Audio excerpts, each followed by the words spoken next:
Batambwe Mwamba bango nyonso ba ministre ba mabunda bazoya sima na ye mama na ngai ndenge aye wana Tambwe Mwamba ye kutu aye bibiati jour wana asenga ye kutu pardon na ba congolais avion oyo Tambwe Mwamba atinda apesa ordre ba abattre tanti na ye tata mwasi na ye azalaki na kati kuna siko mutu abongo abomi nanu membre ya famille na ye kaka nga mutu na yebani te na famille na ye na yebani ata na mutu moko te ndako bomanga te. Oui, azalaka na IDPS mais tellement ayaki na IDPS amona iba logique à IDPS a kokite. C'est pour cela que ndaki na ngambu wana on laissa les a. Ozomona. Oui, kuna zali les salles zali ya nini ya koyiba ya nini. Mais biso a eza droiti. Tango akei kuna akomi président ya Sénat. En travaillant na vision à Kabila te. Fa travailler na vision ya chef de l'État. Po toyebike na constitution na bango ya monsieur Kabila. Donc bapesaki pouvoir nyonso na président. Oyo sikoyo na minute oyo président ezali monsieur Félix Antoine Tshisekedi. C'est que pouvoir wana nyonso ezala ya Sénat, ya parlement, donc il y a gouvernement. Donc tout le monde a donc na muto penza donc azako chapeauté c'est le président.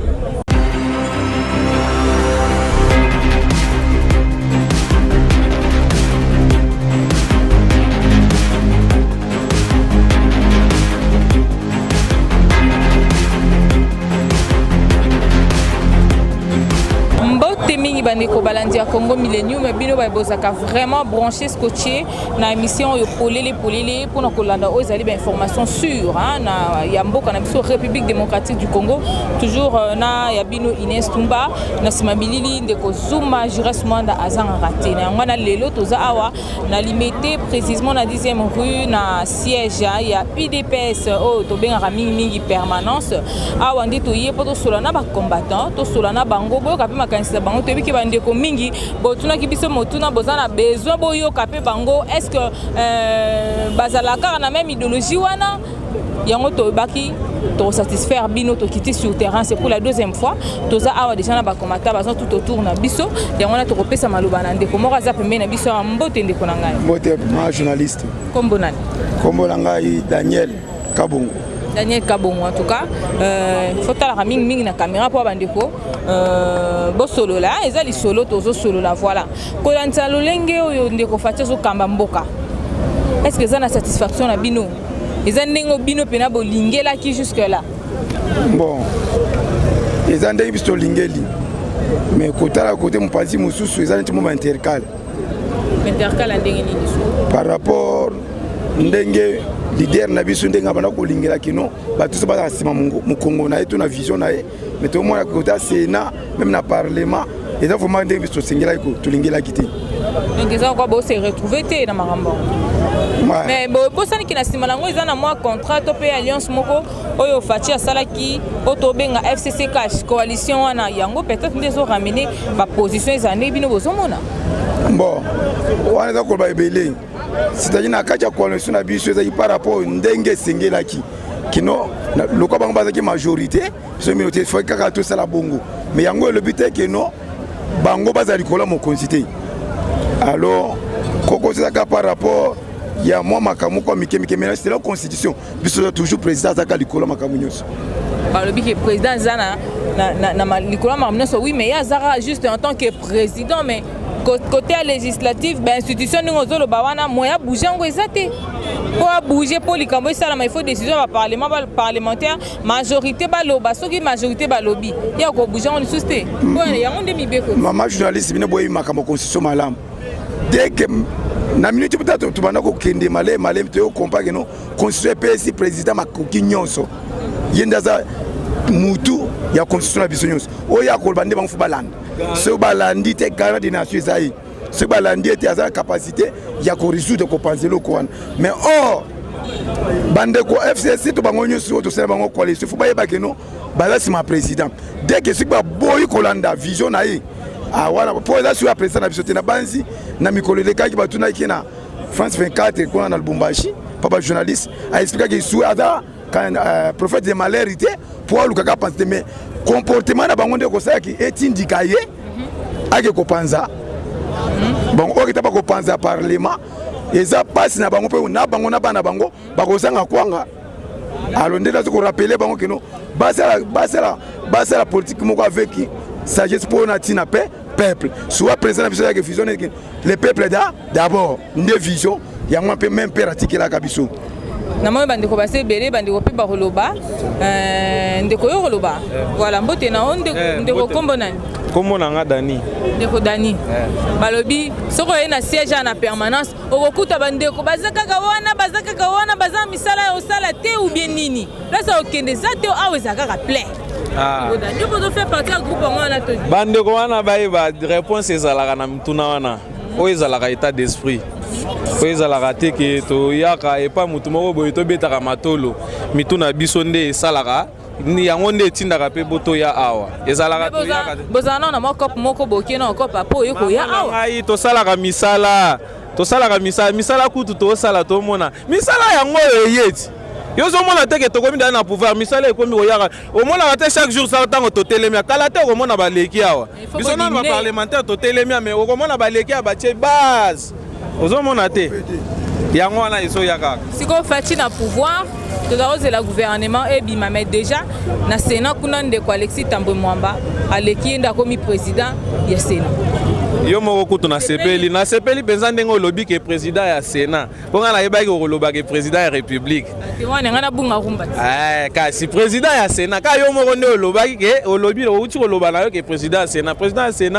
aza nzambe te mama na ngai première institution na mboka eza nani président nde mutu aza le numéro 1 ya république nde président Faci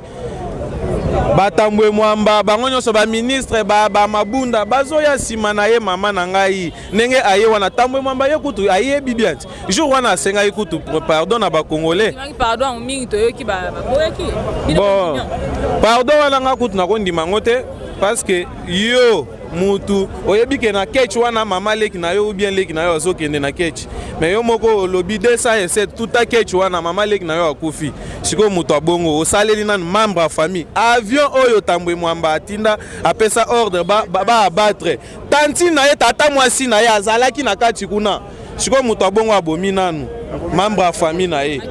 kaka nga mutu nayebani te na famille na ye nayebani ata na mutu moko te nda kobomanga te ezolobela biso eloko te lelo ata soki bapesaka Kabila ezolobela biso eloko te bon ce qui nous concerne pour le moment eza toyebi ke toza na accord entre FCC et CASH biso nyonso kaka ndenge mokonzi na biso alobaki to mettre ba force politique na biso ensemble pour to diriger wana le numéro 1 qui a la vision c'est le chef de l'État Félix Antoine Tshisekedi Tshilombo ne mutu azope sa vision yo sala boye siko soki obungi mama na ngai ata yo moko ozomona teke osala kaka yo moko nde okokoya na mutambu bato nyonso wana oyo akosala mosala na ye mabe Faci aza nsima mais Faci ndenge aye wana eza mpo na changement ntango tozoloba mpo na changement na Congo mbala moko tomoni déjà Faci ata soki oke na États-Unis kuna olobi kaka ya le changement au Congo mbala moko ba-américain bamoni Faci mbala moko veut dire que le changement pour le moment s'appelle Félix Antoine Tshisekedi Tshilombo bato nyonso wana baza nsima na ye soki obungi na yo constitution yango moko ekorattrape yo kaka biso tozomona Tambwe azala président ya Sénat ezoyebisa biso likambo te mpo namoni déjà bato mosusu bafaible kaka na esprit nde bazokanisa mpo namoni bafacebook akomi kopublie Tambwe Mwamba ye président mpona kodestitue Faci nazoyebisa bino mpenza bino surtout bino bato alamuka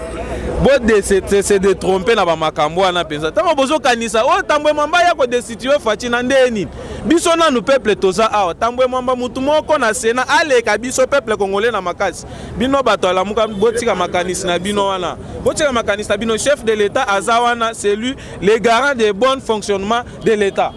En tout cas merci mingi bandeko tozokoba oui papa tozofana ndeko tozongela peyo comment on papa Monsieur André en tout cas lelo toza na base ya UDPS totunana mutuna liboso osepe na ndenge Alexis Tambwe Mwamba abimi quand même président du Sénat ezali kamo d'abord ya kokomisa nzambe parce que mboma mabe elekisaka na miso ya bato kaza mboma mabe ya mutu eza ke alternance esemeli kata Congo mboka na biso banda tobotama na ba age to komuna ngo lelo lokola alternance esemeli kata Congo e bandika kaka mukolo wana ti ndenge tokende kaka ndenge wana ntama mambaye soyez les bienvenus asala musala ndenge sengeli asala en tout cas basé belé ndeko pardon tozongelo sima depuis yo pe kombonani bon ngai Benjamin Netanyahu combattait à IDPS. En tout cas, tu sentir qu'il combattre IDPS. Bazona na dans monde entier na moment où ba combattre IDPS bango de baza ba semer de troubles. Est-ce qu'il y a solo? Biso toza ba semer de troubles té.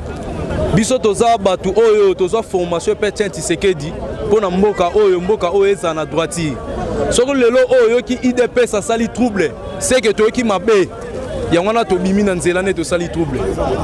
To bien to sali trouble na nzela. To sala trouble papa mbate tango boyeba bokuti biso to tema bomoni trouble za. Bomoni yo ba Gaza to va na biso à l'aise pourquoi? Parce que to moni marambu e kende na ngoboy. Mais so kili kambe komi ya mabende ba mona ka IDPS. To za semer de trouble té. To za bato to lingi changement na mboka o derrière to za sima derrière président de la République. On za mapesi biso na mboka o. Depuis Fatia du pouvoir, est-ce que la jeunesse vraiment y a eu des UDPS va se retrouver? Bon, donc on se retrouver na dia tozo mona dia changement des eaux ezali. To se retrouver pour y na biso ezali parce que to lutter pendant 37 ans. To moni déjà que IDPS déjà dia na pouvoir. Le roi des présidents déjà on a sait que tous les combattants sont déjà à se retrouver.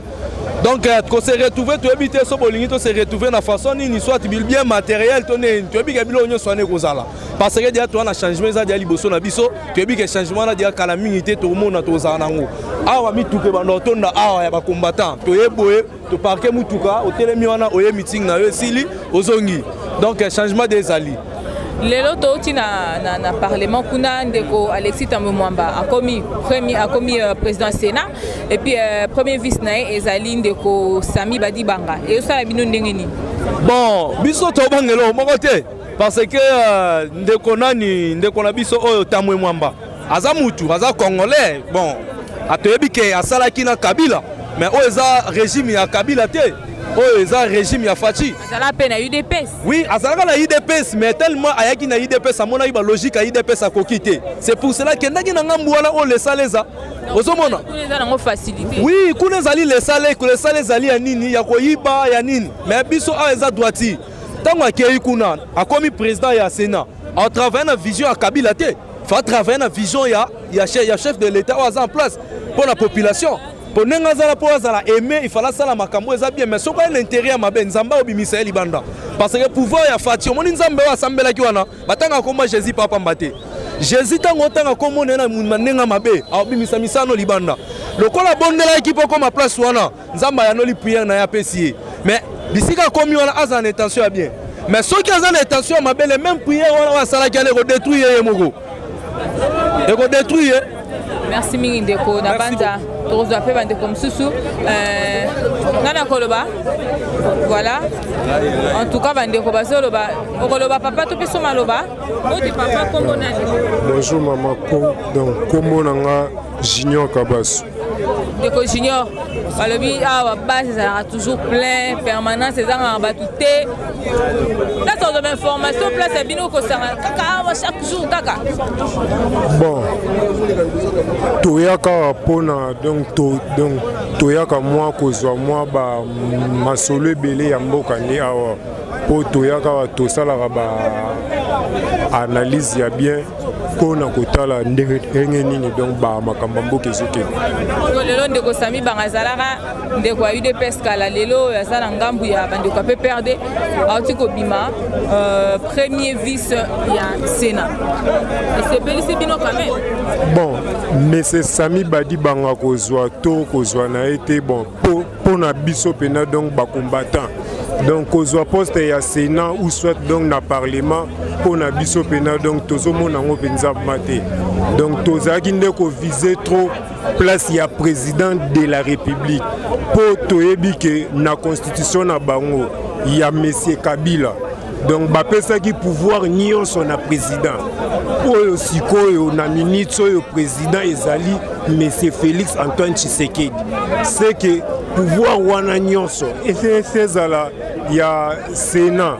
ya parlement ya donc il y a gouvernement. Donc tout le monde a donc na muto penza donc azako chapeauté c'est le président. Donc tout ça na somo na ngote. Merci Mingindeko. Tozana nous ka wa po lelo il faut pas combattre ba s'exprimer. Tozoyo Pendeko. Eh maman, bien maman journaliste.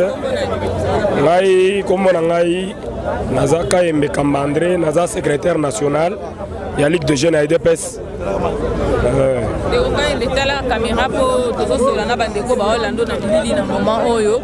Balobi oza encadreur ya jeunesse. Naza secrétaire national chargé de culture et art de la Ligue de jeunes à IDPS. Voilà. Mais il paraît-il que les jeunes baza vraiment maîtriser on a eu des pèses. Moi trouble, moi ko bouger zali ponani. Non maman.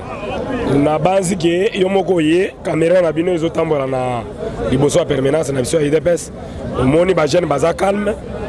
Mubulu ezate mutoyo abimi lokola président Sénat azali congolais. Lokola Félix Sekedi oyo abimi vice-président ya Sénat azali congolais. Lokola Félix Sekedi yango tokosenga na bango biso toboyi système ya kala. Toye na vision na biso ya déboulonnement. Tozo déboulonner ba système ya kala na ba racine na yango. Na base kende ko na biso ntambo mwamba oyo aza président ya Sénat na pesi bambote belé et puis nazo féliciter ndenge asali musala o basali po abima. Voyez baké à l'époque na système ya kala ya Kabila système autobengaka na système Kabili azalaki ministre ya justice. Yomoko yebi que justice ya Congo ezalaki par terre. Justice ya Congo ezalaki par terre. Ezalaki injustice nde bana ko salema la place à justice. Yango to lobake soki aya na esprit ya koboma likanisi oyo ya chef de l'État Félix Sekedi oyo ya kolobake no to boy système ya kala to lingi système ya sika justice wana to ko cha mutu oyo ko senga ke to cha na justice wana akomona iko zala la différence entre musala ya banda ko sala na musala oyo bako pesa mutu mususu parce que yé déjà akozonga le susu esika wana te akokende akomi déjà président Sénat akomona siko justice wana ke abanda ko sakana nango babanda ko sakana nango justice ezokota yango to zoyo bisaye boy Kengo Ndondo azaki président ya Sénat. Kengo Ndondo azaki président Sénat. Musala Kengo autu ko sala ekei Kengo akei. Bino moko bomoni ndenge Kengo abanda kotele mena makambo mususu ya mabe. Amoni ke boy basololi ya yebo elekité.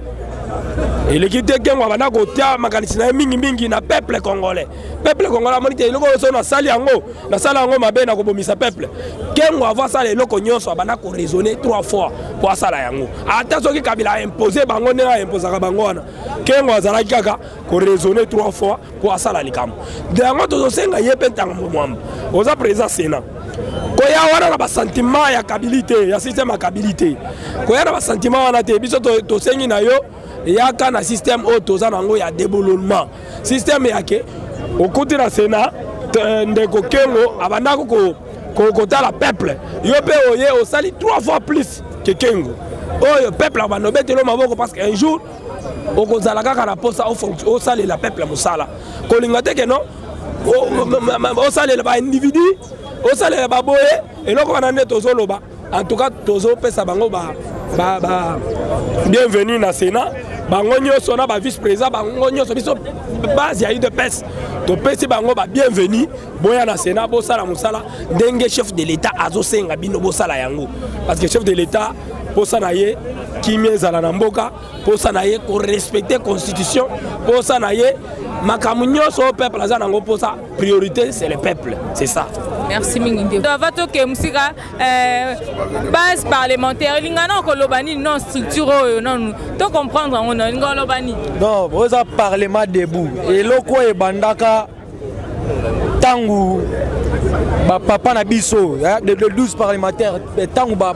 politique wana zone ndonga la tangu ye moko docteur Etienne Tshisekedi wa Mulumba héros national. Tangu wana ba politique zone ndonga ezalaka ba utina ba conférence na bango na ba réunion na bango tout ça Erabimi a boki musamoni ba combattant ba telemi tout ça ba telemi quand on est au télémarabout ba telemi vous êtes encore les parlementaires debout nde jour yango wana nde babatizaka pena kombo yango ya base ya parlement debout ezalaka nde jour wana. Alobi na parlement debout bosara mingi ba analyse politique, c'est bien. Si vous pensez que idée na yo par rapport ya réussite ya ndeko Alexis Tambwe-Mwamba na présidence ya Sénat. Bon, ça plaisir pour na yo. Bon, biso en tout cas pour ngai, moi personnellement pour ngai bon to tsaki na biso kana makambo wana te po bon biso mutu na biso kuna zate to biso kuna ata mutu na zate mais boza en coalition non et que vous intéressez pe bino. Bon to za na coalition bien sûr mais to zaki nango penza na mutema te to ebayi ke a rolekana e po baza majorité to ebayi ka rolekana e donc la majorité de moni élection salami tout ça bisonnes to moni en tout cas bon bravo félicitations na ye nenga l'équipe mais wana poani bino bozai ko tshela ndeko bati motema non do tshela motema te bango nyoso baka bato mora bango nyoso baka bato mora bango nyoso ka ba kabile za te ke opo basali bilo na basali sali wana tout ça bango nyoso wana FCC donc ezama motema te posa na biso ezande awa azui félicitations mais ayeba tant loba mais biso d'abord nous combattant na comprendre te balobaka o baso yi combattant biso ne toza boye combattant ça citoyen congolais à part kozala combattant IDPS ndenge to na membre boye na compte sa ligue de jeunes na section lemba na membre boye na zape na changer mobilisation donc na mamarambu événement tout ça biso nde to mobiliser quand même population na carte la population na to ça na carte d'abord non je suis citoyen congolais donc bayeba ba idée na bango mabe na poto ebi biso na so ba congolais to ebi nini ba jisaka to ebi na bango na ba intérêt na bango moko boende ba mikosa mais ba travailler pour na mboke kende liboso tala la population ninga zonyo comment tala ba age to za nango ozomona donc mboka ndenge nini za ça les a té non mais ça les a nanti to yebi ke omoni mboka ce que ça na muto za responsable za na souci ya population o baloba lilala epola soko tie na malala bien donc les pola opolisa malala nyoso epola wana donc yebi ke fatine nga za wana souci wa za ngo wana pona population oyo to yebi ke boye banenga za wana biso to yebi boye na ba idée na binote sandeni donc yenenga za net wana soko ye na babiloko na o soki ndeni o nga Tambwe-Mwamba o nani yeba toza na sima wana bomeka te o zeb donc bomeka te bokutana na biso na nzela donc blague te bomeka me koze te po bomeka te koze loko moko boye donc toza wana biso donc miss likola miss to zawana to vandi pena donc tozo tala eloko nyonso ndeso tozala biso ndabo toza informer makasi na mambutu ne bakenda kuneza na butu ezala moyo nyonso basala tozala informer to yeba nguta va to yeba en tout cas merci mingi ndeko bandeko na banza na kati ya chaleur oyo nde toko sukisa pona mokolo ya lelo na banza boyoki vraiment na bokebi nyonso ba parlementaire debout ya UDPS avis na bango par rapport ya réussite ndeko bati en fait par rapport ya réussite ndeko Alexis Tambwe-Mwamba na présidence ya Sénat asa msala ye mote na simana ya za bongo ndeko Sami Badi Banga boyoki ba propos bandeko en tout cas botika la fidèle na antenne na biso tozanga te ko offrir bino encore le meilleur na pesi bino nyonso mbote lipanya so bozola na biso soki oza pe na mituna to ba propos ya ko komisela biso ba contact na biso ezali boki ko salango et ko arranger pour biso makasi penza. Merci à vous le grand initiateur de Congo Millennium monsieur Ricky Dibens, merci à vous la pomme verte dorée de notre grand initiateur madame Jolie Dibens, merci à vous monsieur Lynx, merci à vous le roi des Gol Mavinga boza tellement ebelé maman Sylvie boza ebelé penza pour na lelo to suki awa to kutani bongo na numéro mususu merci au revoir.